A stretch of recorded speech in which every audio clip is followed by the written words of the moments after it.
Hi everyone, welcome back to the channel ट्रेडियोपैथी।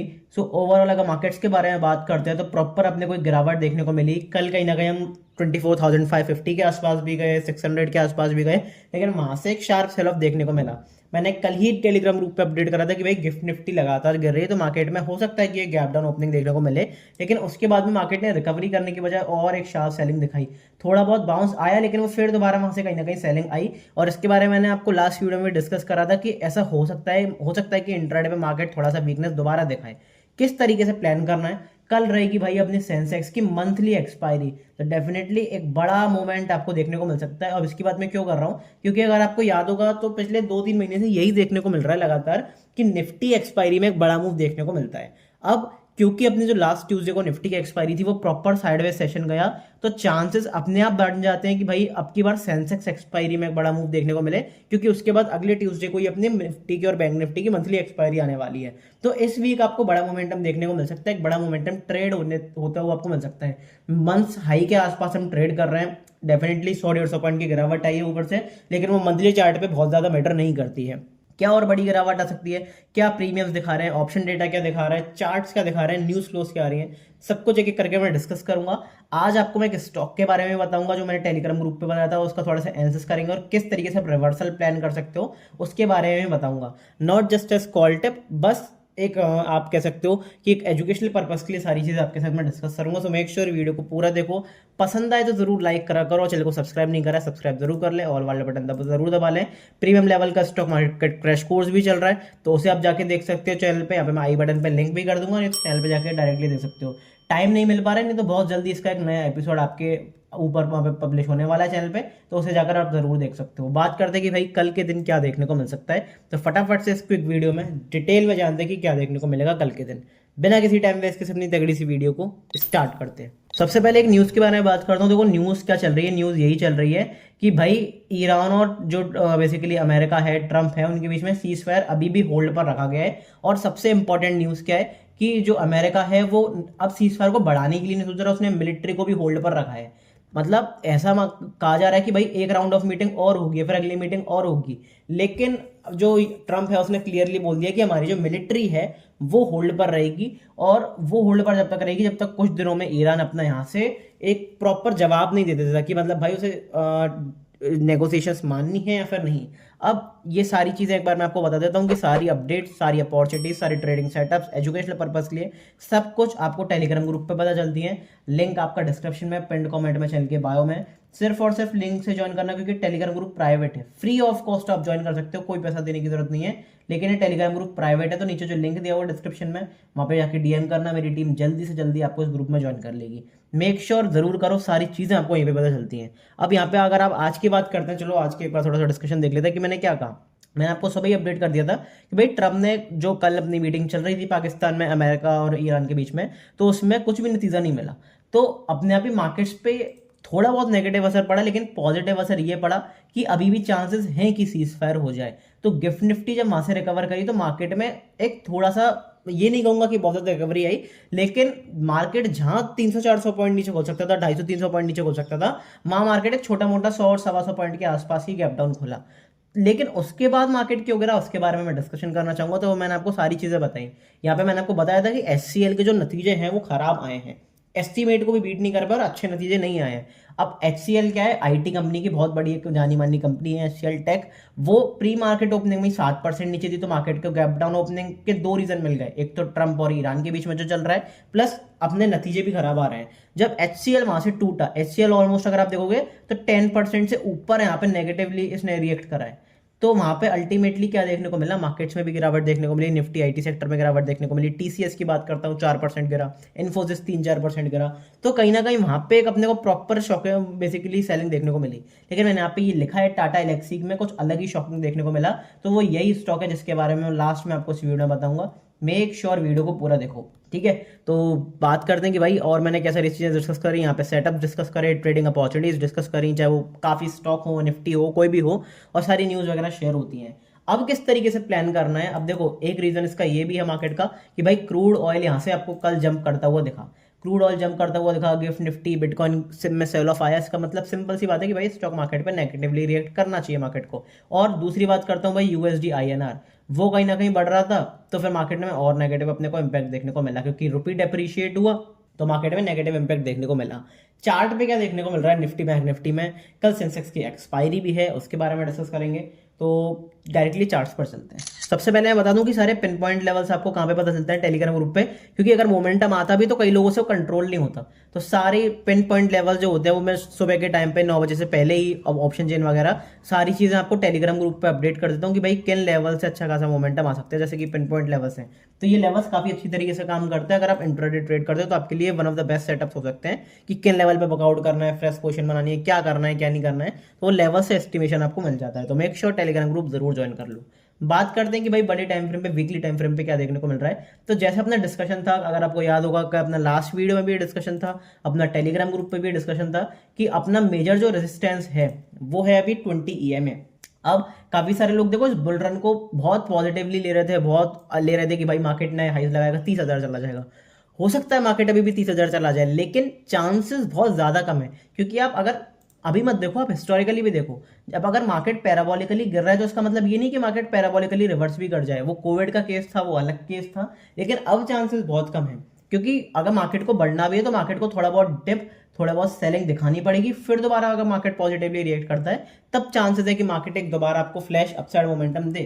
और वो आप पहले भी देख सकते हो। मैं आपको थोड़ा सा दिखाना चाहूंगा कि जब मार्केट एकदम बढ़ती है तो फिर उसके बाद गिरती भी है, फिर उसके बाद बढ़ती है। ठीक है, अब चलो थोड़ा सा पीछे एक बार केस देखते हैं कि ऐसा कई बार हो चुका है, ऐसा एक बार नहीं हुआ है, ऐसा बहुत बार हो चुका है। अगर आप यहाँ पे देखोगे, मैं पीछे की तरफ आपको कहाँ दिखाना चाह रहा हूँ, एक सेकंड रुको, मैं यहाँ पे दिखाना चाह रहा हूँ कि अब मार्केट गिरी प्रॉपर, एक बाउंस आया, लोगों को लगा बाइंग है, लेकिन फिर दोबारा मार्केट गिरी, फिर बॉटम बना के मार्केट बढ़ी है। ठीक है, तो ये चीजें आपको समझनी पड़ेंगी कि भाई मार्केट जब बढ़ती है तो ऐसा नहीं कि पैराबोलिक मूव आ जाए, ऐसा नहीं है डायरेक्ट मार्केट ऊपर की तरफ जाने लग जाए।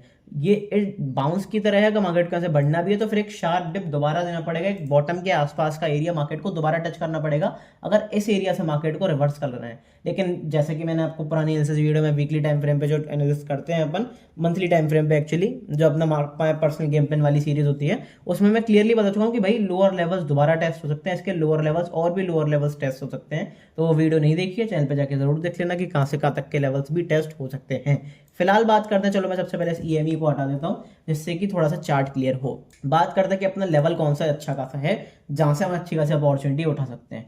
24,700 मेरे लिए एक बहुत क्रूशियल एरिया रहेगा।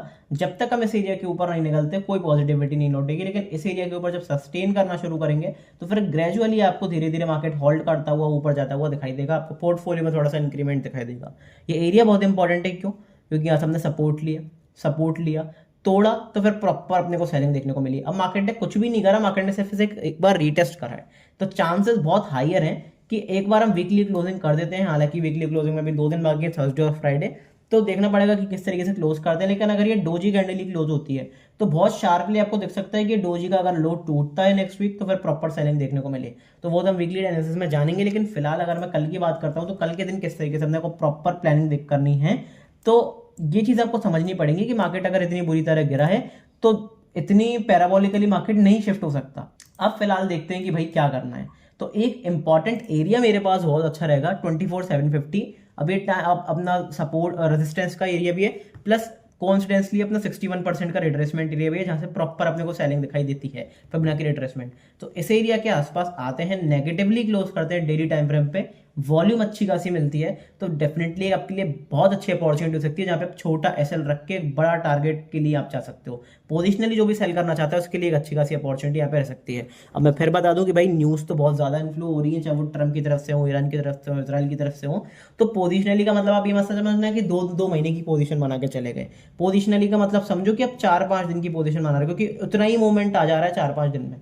तो आपको बहुत ज्यादा एग्रेसिवली अभी बहुत ज्यादा दिनों के लिए कोई पोजीशन होल्ड नहीं रखनी, क्योंकि नहीं पता कि अगले पल ट्रम्प क्या कह दे, क्या हो जाए, कहाँ पे वॉर छिड़ जाए, तो कुछ नहीं पता। तो सेफली ट्रेड करोगे, बेटर अपॉर्चुनिटी फाइंड आउट करोगे तो ज्यादा अच्छा खासा आपको मजा आएगा ट्रेडिंग अपॉर्चुनिटीज फाइंड आउट करने में भी। तो फिलहाल मेरे लिए एक एरिया है जहाँ पे एक अच्छी खासी अपॉर्चुनिटी प्लान हो सकती है। अब देखो काफी सारे लोगों के मन में भाई ये गैप भी था, इसके बारे में मैं थोड़ा सा डिस्कशन करना चाहूंगा। ये गैप लोग सोच रहे थे कि फिल हो जाएगा, और यहाँ से जब लोग शॉर्ट करना शुरू करा तो मार्केट ने सबके एसएल खाए। अब भाई किस तरीके से प्लान करना है, देखो अगर आपको गैप के लिए प्लान करना है तो आपको सिंपल सा एक ही एरिया याद रखना है, जब हम इस एरिया के नीचे निकलेंगे तो फिर कहीं ना कहीं गैप फिल वाली जो क्राइटेरिया है वो यहाँ पे फिलअप होगा। 24,000 के नीचे आप निकलना चालू करोगे तो 24,000 के नीचे आपको कहीं ना कहीं मार्केट में फिर ही दिखेगा कि इसके नीचे अगर हम एग्रेसिवली निकलते हैं तो फिर आप इस गैप तक के एरिया फिल आउट करते हुए चल सकते हो। लेकिन अभी फिलहाल जबरदस्ती का कोई गैप फिल वाला हम कोई क्राइटेरिया नहीं रखेंगे, क्योंकि नहीं पता कि गैप फिल कब होगा, कल के दिन होगा, इस हफ्ते होगा, अगले हफ्ते होगा, अगले महीने होगा, नहीं पता गैप फिल कब होगा। लेकिन ये श्योरिटी नहीं होती गैप फिलिंग में कि कब होगा कब नहीं होगा। तो आपको सिर्फ प्राइस को देखकर ही ट्रेड करना है, प्राइस को देखकर ही डिसीजन मेकिंग करनी है। ठीक है, इतना सिंपल था। बात करते हैं कि भाई अब क्या अच्छी अपॉर्चुनिटी मिल रही है, इंट्राडे में क्या अच्छे मूव्स देखने को मिल सकते हैं, उसके बारे में एक एक करके बात करेंगे। लेकिन भाई ये एरिया मैं फिर दोबारा बता रहा हूँ, दोबारा पॉइंट आउट कर रहा हूँ कि एरिया मेरे लिए बहुत क्रूशल है, 24,600 700। अगर कोई कॉल सेलर है, मैं कोई फिर बता रहा हूँ, कोई टिप वगैरह नहीं दे रहा हूँ, अगर कोई कॉल सेलर है या फिर कोई मंथली टाइम फ्रेम पे अच्छी खासी पोजीशन बनाना चाहता है तो ये एरियाज बहुत अच्छे रहेंगे कि यहाँ पे आप एक छोटी सी रिस्क के साथ प्रॉपर एसएल के साथ एक अच्छी खासी सेलिंग की अपॉर्चुनिटी बनाओ। क्योंकि यहाँ पे एक्सट्रीमली कॉल राइटर्स हैं, यहाँ पे एसएल भी कट चुका है कॉल राइटर्स का एक बार, तो चांसेस हैं कि कॉल राइटर्स के एसएल काट के मार्केट आपको प्रॉपर एक शार्प मोमेंटम डाउनवेज दिखाए। और क्योंकि मैंने आपको कई बार बताया कि जो डील की बात चल रही है, सीजफायर की बात चल रही है, इतना ईजी नहीं है। क्योंकि देखो जितना महंगा क्रूड ऑयल होगा उससे ईरान को फायदा होगा, क्योंकि ईरान महंगे भावों पर क्रूड को बेच पा रहा है। उससे यूएस को भी फायदा होगा क्योंकि वेनेजुएला उसके पास है और यूएस महंगे भाव पर ऑयल बेच पा रहा है। उससे रशिया को भी फायदा होगा क्योंकि वो भी महंगे भाव पर ऑयल बेच पा रहा है। आप इसलिए देख रहे हो कि बार बार सीज फायर की बात चलती है, लेकिन कोई ना कोई मिसाइल छोड़ देता है, कोई कभी कहीं बॉम्ब फट जाता है, तो वहां से फिर चीजें बिगड़ जाती हैं। और चीजें इसलिए बिगड़ती हैं क्योंकि बड़े प्लेयर्स ही चाहते हैं चीजें बिगड़वाना। आप अलग सोचते हो, बड़े प्लेयर्स अलग सोचते हैं, तो उसके अकॉर्डिंगली आपको प्लान करना पड़ेगा। आप अपने अकॉर्डिंगली प्लान नहीं कर सकते, आपको देखना पड़ेगा कि जियो पॉलिटिक्स में क्या चल रहा है।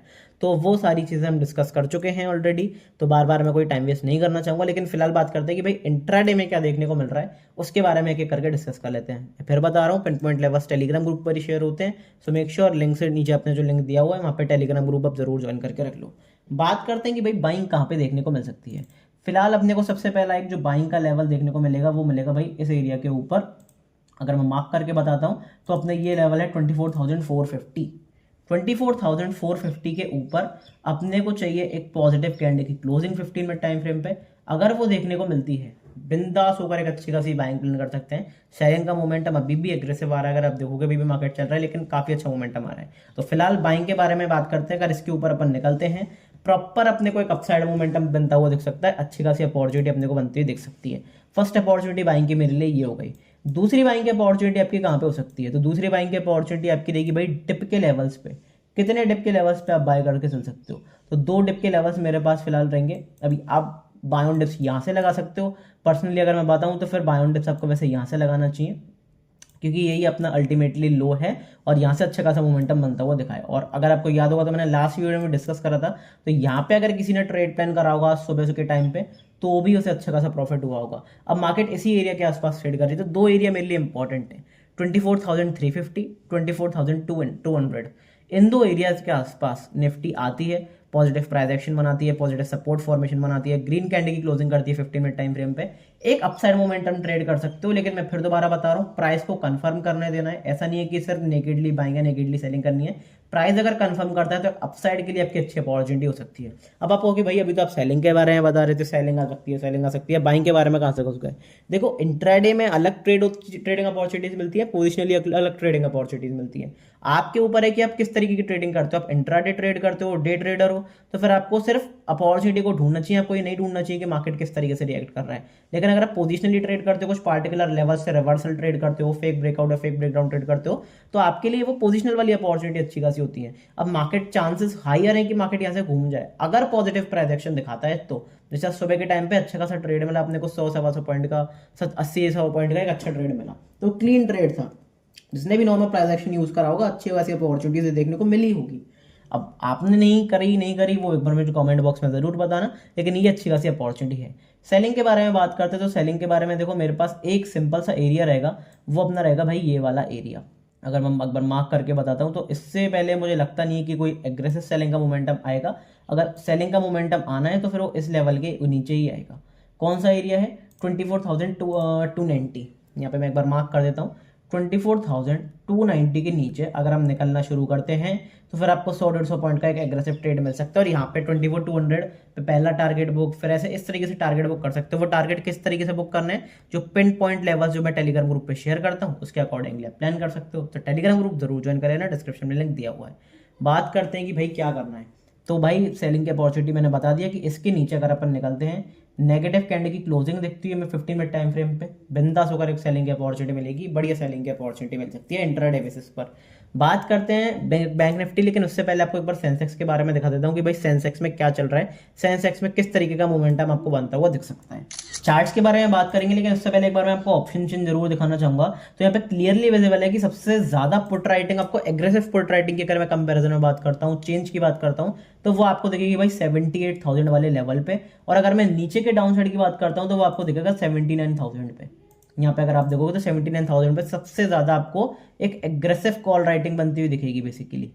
तो अब क्या करना है, किस तरीके से प्लान करना है, एज अ कॉल राइटर सोचोगे तो आपको सिंपल कॉल राइटर है, पुट राइटर मतलब ऑप्शन सेलर के पर्सपेक्टिव से सोचना पड़ता है ऑप्शन डेटा में। तो सिंपल सी अब क्या अपॉर्चुनिटी आपको देखकर रखनी है, आपको सिंपल सी अपॉर्चुनिटी ये देखकर रखनी है, या तो अपसाइड आपको 79 वाला लेवल टूटता हुआ दिखे 79,000 वाला, या फिर डाउन साइड आपको 78,000 वाला लेवल टूटता हुआ दिखे, तो फिर आपकी एक बड़ी अपॉर्चुनिटी बनेगी इंट्राडे बेसिस पर। लेकिन अगर प्रीमियम्स के अकॉर्डिंगली बात करते हैं तो भाई प्रीमियम्स यहाँ पे आपको 620 पॉइंट के आसपास स्ट्रेडल में प्रीमियम देखेंगे। इसका मतलब भाई सेंसेक्स में 600, 650, 700 पॉइंट का इजीली एक मूव आ सकता है। तो वो इंट्राडे बेसिस पर इनफ मूव रहेगा, लेकिन बस बात वही है कि गैप अप गैप डाउन के साथ मूव खत्म नहीं हो जाए वो। तो बेटर अपॉर्चुनिटी मेरे हिसाब से क्या रहेगी, प्रीमियम्स बहुत ज्यादा महंगे सस्ते नहीं है, आप कह सकते हो कि प्रीमियम स्टेबल है दोनों तरफ। तो चांसेस हायर साइड पे ये है कि भाई अगर मार्केट कल फ्लैट खुलता है, अब देखना पड़ेगा कि कोई रेंज तोड़ता है या फिर किस तरीके से प्लान करना है, तो वो सारी चीजें आपको बता ही दूंगा टेलीग्राम ग्रुप पे। लेकिन कल एक अच्छा मोमेंटम आपको जरूर बनता हुआ देख सकता है, क्योंकि कल मंथली एक्सपायरी भी है। बात करते हैं कि भाई कौन से एरिया के नीचे आपको अच्छा खासा एक सेलिंग का मोमेंटम बनता हुआ दिखाई देगा। तो सबसे पहले सेलिंग के लिए बात कर लेते हैं। सेलिंग के लिए मेरे पास एक इंपॉर्टेंट एरिया है 78,400। 78,400 के नीचे अपने को अगर नेगेटिव कैंडल की क्लोजिंग बनती हुई दिखती है 15 मिनट टाइम फ्रेम पे, सेलिंग की अच्छी अपॉर्चुनिटी जरूर बन सकती है। यहाँ से हमने सपोर्ट लिया, यहाँ से हमने सपोर्ट लिया, इसके आसपास से सपोर्ट लिया, एक बार इसके नीचे निकल जाते हैं, जितने भी एसएल कटेंगे तो फिर वहां से आपको एक शार्प सेल ऑफ देखने को मिलेगा। एक आप कह सकते हो कि लॉन्ग अनवाइंडिंग भी बनती हुई दिख सकती है। अगर नेगेटिव कैंडल की क्लोजिंग होती है तो इंट्राडे में अच्छी खासी सेलिंग की अपॉर्चुनिटी डेफिनेटली आपकी बन सकती है। बात करते हैं बाइंग की अपॉर्चुनिटी कहाँ बनेगी। तो सबसे पहला जो बाइंग का ट्रिगर आएगा भाई, वो आएगा इस एरिया के ऊपर 78,770। यहाँ पे मैं लिख देता हूँ 78,770 के ऊपर अगर अपने को पॉजिटिव कैंडल की क्लोजिंग बनती हुई दिख जाती है 15 मिनट टाइम फ्रेम पे, बिंदास होकर बाइंग कर सकते हो। यहाँ से रेजिस्टेंस लिया, यहाँ से रेजिस्टेंस लिया, यहाँ से रेजिस्टेंस लिया, सपोर्ट भी लिया, तो प्राइस ने अच्छी तरीके से एक्ट करा है। तो अगर इस एरिया के ऊपर अपने को पॉजिटिव कैंडल की क्लोजिंग मिल जाती है तो ऑन द अपसाइड आपको एक बेटर अपॉर्चुनिटी बनती हुई दिख सकती है, अच्छा खासा प्लान कर सकते हो इंट्राडे बेसिस पर। मैं फिर दोबारा बता रहा हूँ, पोजिशनली तो मैं बता चुका हूँ निफ्टी में क्या हो सकता है, सेम अकॉर्डिंगली बैंक निफ्टी के चार्ट्स काम करते हैं। जो भी ट्रेड करते हैं रेगुलरली उन्हें पता है कि निफ्टी सेंसेक्स एक साथ सिंक होकर चलते हैं मोस्ट ऑफ द टाइम। तो यहाँ पे सिंपल सा पोजिशनली तो मान सकते हो, लेकिन इंट्राडे बेसिस पर आपकी इन जगहों पे अच्छी खासी अपॉर्चुनिटी हो सकती है। बात करता हूँ कि भाई कितने डिप के ऊपर बाय करना है सेंसेक्स में, तो उसके लिए हम लगा लेते हैं भाई फिबोनाची रिट्रेसमेंट एरिया। तो अगर मैं फिबोनाची रिट्रेसमेंट एरिया लगाता हूँ तो कितने लेवल्स के आसपास आपके अच्छे खासे अपॉर्चुनिटी बनती हुई दिख रही है, दो लेवल्स 78,038, 77,623, इन दो एरियाज के आसपास सेंसेक्स दिखता है। फिर इस एरिया से यहाँ से कल ऊपर के साथ ऐसे रिवर्स करना शुरू करता है, जो कि अपना 78,551 एरिया है। तो इन दो तीन एरियाज के आसपास से कहीं भी आपको positive price action, positive support formation या फिर ग्रीन कैंडल की क्लोजिंग बनती हुई दिखती है 15 मिनट टाइम फ्रेम पे, ऑन द अपसाइड आप एक शार्प रिवर्सल प्ले कर सकते हो और बेटर रिस्क रिवॉर्ड के साथ आपकी अच्छी अपॉर्चुनिटी सकती है। कमेंट बॉक्स में काफी सारे लोग बोल रहे थे कि भाई रिस्क रिवॉर्ड की बातें करते हो, बेटर रिस्क रिवॉर्ड क्या मतलब है उसका। देखो इसका मतलब ये है, अगर आप मान लो इस एरिया के आसपास बाय करते तो आपका एसएल यहाँ कहीं होता, एसएल कट गया होता और आपका रिस्क रिवॉर्ड बहुत ज्यादा अच्छा नहीं होता, क्योंकि मार्केट ऑलरेडी बहुत ज्यादा ऊपर की तरफ जा चुका है। अब अगर अपन डिप के एरिया से बाय करोगे, क्योंकि यहाँ पे प्रॉफिट बुकिंग भी हो गई बायर्स की, प्लस जो नए बायर्स से रैली मिस कर चुके हैं वो भी इसमें पार्टिसिपेट करेंगे, तो यहाँ से क्या होता है कि एक बाइंग की अच्छी अपॉर्चुनिटी मिल जाती है। यहाँ पे छोटा सा आपके एसएल रहते हैं, कहीं भी आपके एसएल रह सकते हैं, उसके अगेंस्ट आपको एक बड़े ट्रेड बनते हुए दिख सकते हैं, क्योंकि अगर ये एरिया से मार्केट सपोर्ट लेता है, इन जो डिप्स के एरिया हैं या फिर बाउंसेस पे सेल करने वाली बात बता रहा हूँ, इन पार्टिकुलर रिट्रेसमेंट से अगर मार्केट सपोर्ट लेता है या रेजिस्टेंस लेता है, तो वहां से चांसेस ये होते हैं कि अपना रिसेंट हाई या फिर लो जो भी मार्केट में सिनेरियो चल रहा है वो कट जाए। तो अगर यहाँ से सिनेरियो ये बनता है इस तरीके का, तो आपका एक छोटा एसएल रख के एक बड़े ट्रेड हो सकते हैं। जो आप देखते हो 1:5 के रिस्क रिवॉर्ड हो गए, 1:6 के रिस्क रिवॉर्ड हो गए, तो वो आपको मार्केट में इन्हीं बाउंसेस या फिर इन डिप्स पे ही आपको बनते हुए देखते हैं। तो उसके अकॉर्डिंगली अपन को प्लान करना होता है। आई होप आपको समझ में आया होगा कि भाई सेंसेक्स में किस तरीके से प्लान करना है। बात करते हैं बैंक निफ्टी में क्या अच्छी अपॉर्चुनिटी रह सकती है। तो बैंक निफ्टी के सबसे पहले वीकली टाइम फ्रेम पे एक बार जानते हैं कि भाई बैंक निफ्टी में वीकली टाइम फ्रेम पे अपने को क्या देखने को मिल रहा है। तो इंपॉर्टेंट एरिया वही वाला है 57,700, जिसके बारे में मैंने बात करी। 57,700 के ऊपर जब तक हम नहीं निकलते तब तक कोई नेगेटिव पॉजिटिव सिनेरियो नहीं मानेंगे, लेकिन इसके ऊपर अगर हम सस्टेन करना शुरू कर गए तो बैंक निफ्टी आपको बहुत अच्छी स्ट्रेंथ दिखा सकता है। और बैंक निफ्टी अब भी स्ट्रेंथ दिखा रहा है। मैंने पिछले 2 साल से मैं चल रहा था वो आ रहा हूँ कि भाई बैंक निफ्टी जो है परफॉर्मिंग इंडेक्स है। अगर बैंक निफ्टी में बाइंग आनी है तो भी बैंक निफ्टी में बहुत एक्सेसिव बाइंग आएगी, जो अपने को पिछले 1-1.5 साल में देखने को मिली। सेलिंग अगर सबसे तेज आनी है तो वही बैंक निफ्टी में आएगी, क्योंकि बैंक निफ्टी में पैनिक देखने को मिलता है। तो यहाँ पे सिंपल सी प्लान अपॉर्चुनिटी क्या करनी है, ये एरिया इंपॉर्टेंट है अपना 57,700। इसके ऊपर काफी अच्छी आपको एक एग्रेसिव मोमेंटम बनता हुआ दिखेगा। अब वो इसके ऊपर फेक ब्रेकआउट करके सेलर्स वापस आए या फिर इसके ऊपर मार्केट चलता चला जाए। चांसेस ये हैं कि सेलर्स के वापस आने के, मैं अगर पर्सनली बताऊं, क्योंकि अब एक छोटा सा गैप भी है, उस गैप को फिल करेगा मार्केट। प्लस प्राइस ने बहुत अच्छी तरीके से एक्ट करा, अगर आप देखोगे यहाँ से हमने रेजिस्टेंस लिया, लगातार इसके ऊपर सस्टेन करा, सपोर्ट लिया, फिर सपोर्ट लिया, फिर यहाँ से एक बार हम नीचे गए तो प्रॉपर सेलिंग देखने को मिली और इसके आसपास ही हम ट्रेड कर रहे हैं। तो कल मार्केट इसके ऊपर जाके एक बार वापस नीचे आता है या फिर इसको टच करके यहाँ से सेलिंग दिखाता है, तो सबसे बेटर अपॉर्चुनिटी आपकी रहेगी इस एरिया के आसपास एक बेटर रिस्क लेने की। छोटा यहाँ पे कहीं एसएल रख के एक नए लोस की तरफ आप जाओ, तो ये मेरे लिए अपॉर्चुनिटी अच्छी रहेगी। यहाँ पे मैं एग्रेसिवली यहाँ पे सेल करने की अपॉर्चुनिटी फाइंड आउट करूंगा। मैं किसी को भी रिकमेंडेशन नहीं कर रहा हूँ, लेकिन मैं पर्सनली यहाँ पे सेल करूंगा इस एरिया के आसपास। जैसे कि मैं पहले से ही बता चुका हूँ, पिछले 4-5 वीडियो से बता रहा हूँ कि यहाँ पे मेरी एक अच्छी खासी पोजीशन रहेगी। फिबोनाची रिट्रेसमेंट की बात करते हैं तो भाई बैंक निफ्टी अपने रिट्रेसमेंट लेवल से काफी ऊपर निकल चुका है, लेकिन एक बार मैं लगा के जरूर दिखाना चाहूंगा कि भाई कौन से लेवल्स आपको इंटैक्ट बनते हुए दिखेंगे बैंक निफ्टी में। तो बैंक निफ्टी 61% रिट्रेसमेंट एरिया के आसपास ही काम कर रहा है, जो कि 57,100 का है। तो ये मेक और ब्रेक लेवल है 57,000 का और 57,800। ये बेसिकली जो 2,000 पॉइंट की रेंज है बैंक निफ्टी में मेक और ब्रेक है। इसके ऊपर निकले तो फिर नए हाइस, इसके नीचे निकले तो फिर नए लोस। ये चीज आपको ध्यान में रखनी है। इंट्राडे बेसिस पर अच्छा मूव मिल रहा है बैंक निफ्टी में, उसके बारे में कोई शक नहीं है। तो किस तरीके से प्लान कर सकते हैं, एक एक करके बात करते हैं। सबसे पहले बात करते हैं भाई सेलिंग की अपॉर्चुनिटी। एक मास सेलिंग की अपॉर्चुनिटी अपने लिए रहेगी, वो कहाँ पे रहेगी। बैंक निफ्टी क्रूशियल लेवल पर खड़ा हुआ है 57,050। तो आप ये मान के चल सकते हो एक बार 57,050 के नीचे 57,000 मान सकते हैं सेफ लो। इसके नीचे हम निकलते हैं, नेगेटिव कैंडल की क्लोजिंग देखने को मिलती है, तो प्रॉपर अपने को एक sharp down side selling momentum बनता हुआ दिखेगा, क्योंकि ये एरिया एक तो साइकोलॉजिकल फिगर है, बहुत इंपॉर्टेंट एरिया। प्लस यहाँ पे रेजिस्टेंस लिया, सपोर्ट लिया, सपोर्ट लिया, एक बार इस एरिया के नीचे निकले तो प्रॉपर सेलिंग का मोमेंटम आपको बनता हुआ दिखेगा और शार्प सेलिंग का मोमेंटम आपको आता हुआ दिखेगा। तो उसके लिए आपको रेडी रहना है। तो मेरे लिए एक बाइंग के सेलिंग की अपॉर्चुनिटी ये हो गई। बाइंग की अपॉर्चुनिटी भाई आपको इस एरिया से पहले नहीं दिखेगी, काफी दूर है, लेकिन बैंक निफ्टी के लिए बहुत बड़ा नहीं है। 57,425 ये इंपॉर्टेंट एरिया है बैंक निफ्टी का। अगर यहाँ पे इसके ऊपर हम निकलकर पॉजिटिवली क्लोज कर दिया, स्ट्रॉन्ग कैंडल की क्लोजिंग 15 मिनट टाइम फ्रेम पे हुई, प्रॉपर अपसाइड मोमेंटम आप ट्रैक कर सकते हो, ट्रेड कर सकते हो। क्योंकि यहाँ से हमने लगातार रेजिस्टेंस लिया, यहाँ से रेजिस्टेंस लिया, आज भी रेजिस्टेंस लिया। तो एक बार इस एरिया के ऊपर निकलते हैं, प्रॉपर क्लोजिंग करते हैं 15 मिनट टाइम फ्रेम पे पॉजिटिवली, शार्प अपसाइड मोमेंटम आपको बनता हुआ दिख सकता है। उसके लिए आपको रेडी रहना है। बात करते हैं भाई कितने डिप के आसपास बैंक निफ्टी को ट्रेड अपॉर्चुनिटी फाइंड आउट कर सकते हैं। क्योंकि बैंक निफ्टी आउट परफॉर्म कर रहा है तो बैंक निफ्टी अभी कम गिर रहा है कंपैरेटिवली, अगर आप देखोगे, ठीक है। लेकिन प्लान किस तरीके से करना है उसके बारे में बात करते हैं। तो दो मेरे पास डिप के लेवल्स रहेंगे इंपॉर्टेंट। अगर कोई डिप मिलती है बैंक निफ्टी में तो वहां पे एक अच्छी अपॉर्चुनिटी आपको बनती हुई दिख सकती है। कौन से दो लेवल्स हैं बात करते हैं। 56,733, 56,282, इन दो एरियाज के आसपास बैंक निफ्टी मिलता है। प्लस पॉजिटिव प्राइस एक्शन बनाता है, पॉजिटिव सपोर्ट फॉर्मेशन बनाता है 15 मिनट टाइम फ्रेम पे, शार्प अपसाइड मोमेंटम आपको बनता हुआ देख सकता है। अच्छी खासी रैली आपको दोबारा बैंक निफ्टी में बन सकती है और बेटर रिस्क रिवॉर्ड के साथ आपको एक अच्छी खासी ट्रेडिंग अपॉर्चुनिटी मिल सकती है। मैं फिर दोबारा बता रहा हूँ, मंथली एक्सपायरी बैंक निफ्टी की भी पास आ रही है और मंथली एक्सपायरी पास होने के बावजूद बैंक निफ्टी में बहुत हैवी प्रीमियम्स हैं। अगर मैं आपको एक बार ऑप्शन चेन लगा के दिखाऊंगा तो आपको पता चलेगा कि भाई कितनी हाई प्रीमियम्स अभी बैंक निफ्टी जो है वो ट्रेड कर रहा है। अगर आप एट द मनी पे देखोगे तो आपको दिखेगा 600 पॉइंट 580 पॉइंट्स, अल्टीमेटली भाई 1200 पॉइंट, एक्सट्रीमली हाई। अगर आप मंथली एक्सपायरी के हिसाब से देखोगे तो काफी अच्छी अपॉर्चुनिटी आपकी बन सकती है। अब वो आपको अकॉर्डिंगली प्लान करना है कि आप किस तरीके से क्या प्लानिंग करते हो, ठीक है, मेरा काम तो बताने का। अच्छा, एक स्टॉक और मैं बताना चाह रहा था, तो उसके बारे में एक बार चलो बता ही देता हूँ आपको कि मैं कौन से स्टॉक की बात कर रहा था। कोई बाय सेल रिकमेंडेशन नहीं है, सिर्फ मेरी पर्सनल एनालिसिस है कि भाई ये हो सकता है इस स्टॉक में। तो देखो, टाटा एलेक्सी वो एक स्टॉक है। आज इसके रिजल्ट बेसिकली कल इसके रिजल्ट आए थे, लेकिन आज ये गिरा क्योंकि निफ्टी आईटी प्रॉपर गिरा हुआ था, मार्केट गिरा हुआ था, और ये मैंने आपको आज टेलीग्राम ग्रुप पर भी बताया, नहीं तो रिजल्ट इसके आउटस्टैंडिंग थे।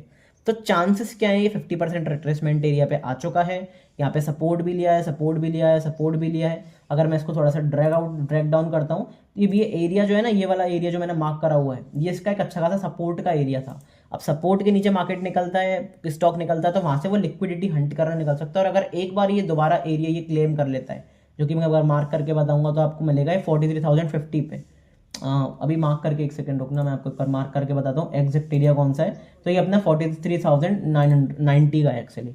43,090 के ऊपर अगर ये दोबारा क्लेम करता है और पॉजिटिव प्राइस एक्शन बनाना शुरू करता है, तो फिर एक अपसाइड मोमेंटम आप ट्रैक कर सकते हो, और इस स्टॉक में आपको अच्छी खासी अपसाइड मोमेंटम बनता हुआ दिख सकता है। तो उसके लिए आपको अकॉर्डिंगली प्लान करना है। स्टॉक की एक्सपायरी भी ट्यूसडे को ही रहती है, तो उसके अकॉर्डिंगली आप चाहे ऑप्शंस में प्लान कर सकते हो, फ्यूचर्स में प्लान कर सकते हो, या फिर कैश में भी आप ले सकते हो। तो वो आपको अकॉर्डिंगली प्लान करना है। लेकिन स्टॉक के रिजल्ट्स बहुत शानदार रिजल्ट्स, सिनेरियो को देखकर चलोगे तो आउटस्टैंडिंग रिजल्ट्स आए हैं, क्योंकि इस सिनेरियो में किसी के लिए भी बैल देना बहुत मुश्किल है। काफ़ी सारी कंपनीज के खराब रिजल्ट्स आए, लेकिन IT stock one of the IT stock है जिसके अच्छे रिजल्ट्स आए हैं। तो इसके लिए आप प्लान कर सकते हो। ठीक है, जो भी कुछ होगा टेलीग्राम ग्रुप पे आपको बता दूंगा। अगली वीडियो में मिलते हैं, तब तक के लिए goodbye, thank you very much.